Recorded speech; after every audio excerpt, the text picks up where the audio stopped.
Let him have it.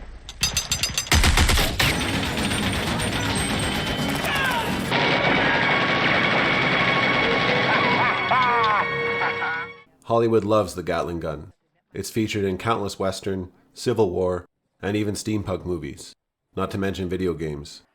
This was a revolutionary weapon, which brought rapid fire to the battlefield after its invention in 1861.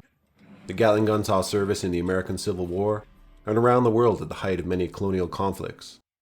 The weapon is intimidating and imposing, and it usually steals every scene it's in, which is no different than its modern counterparts.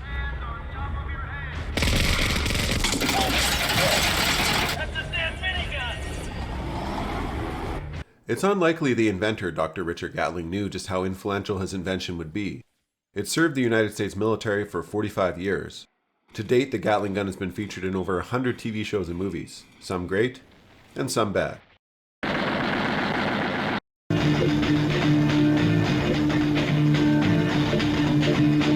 The Gatling gun first saw initial service during the Civil War. Ironically, Dr. Gatling, when designing the Gatling gun, wrote one of his intentions was to be able to reduce the size of combating armies through rapid fire, which he hoped would ultimately lead to less casualties. The Civil War would be America's bloodiest war in history, with over 625,000 deaths, though the Gatling gun would only account for a tiny fraction of these, as the weapon was only purchased privately in limited numbers by Union commanders. Dr. Gatling understandably could not predict future tacticians would counter rapid fire with levels of attrition beyond comprehension.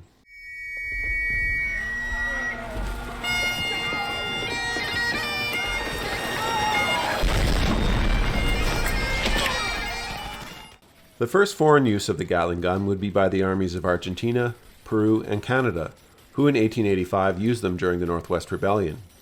But the gun would be most infamously used in Africa and Asia. The British would use the gun in the Zulu and Sudanese wars. 400 guns would be purchased by Russia and used against Turkmen cavalry and other ethnic Central Asian people. The gun would also be acquired by modernizing Asian nations, such as China and Japan. America, starting in the 1850s, would pressure Japan into opening trade with the West with a display of naval technological superiority. Japan quickly modernized its armies thereafter.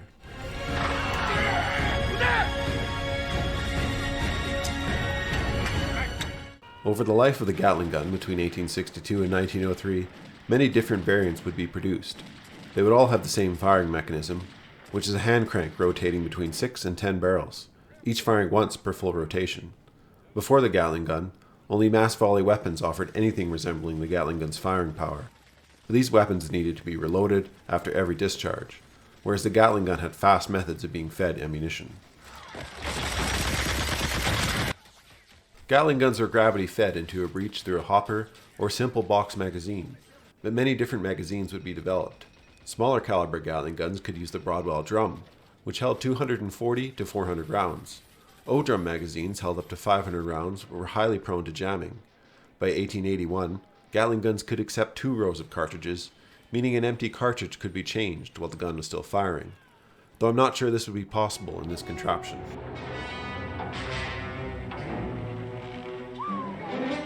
That's really something, Mr. Pierce. The Gatling gun started its career firing 200 rounds per minute, and ended it firing up to 900.